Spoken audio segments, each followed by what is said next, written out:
یعنی جس طرح ہم چلنا چاہتے ہیں ہم اس طرح چلیں گے، جس طرح رب چاہتا ہے یا رب کا رسول چاہتا ہے ہم اس طرح چلنے کو تیار نہیں۔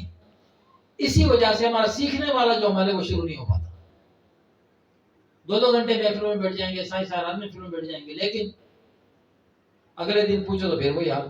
اکثر یہ فقیر صاحب سے پوچھ لیتا ہے، ہفتے وار محفل ہوتی ہے نا، کہ بتاؤ بھائی اگر یہ فقیر اس محفل میں نہیں ہوتا تو ساتھوں سے پوچھ لیتا ہے کہ آپ تو محفل میں گئے تھے نا؟ بھلا جی گئے تھے۔ اچھا سنائیں کہ پھر بیان کیا ہوا تھا؟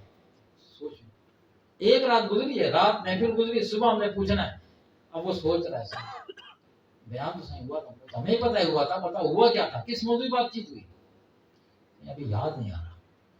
ایک رات گزری ہے اور صبح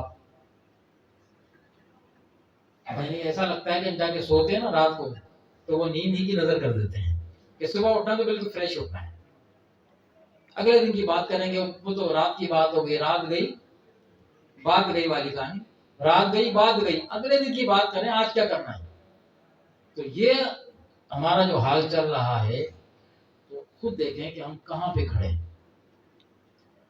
کیا اسی طرح دنیا سے ہم نے چلے جانا، اس حال سے چلے جانا؟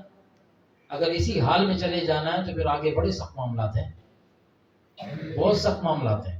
کسی دھوکے میں نہ رہیں،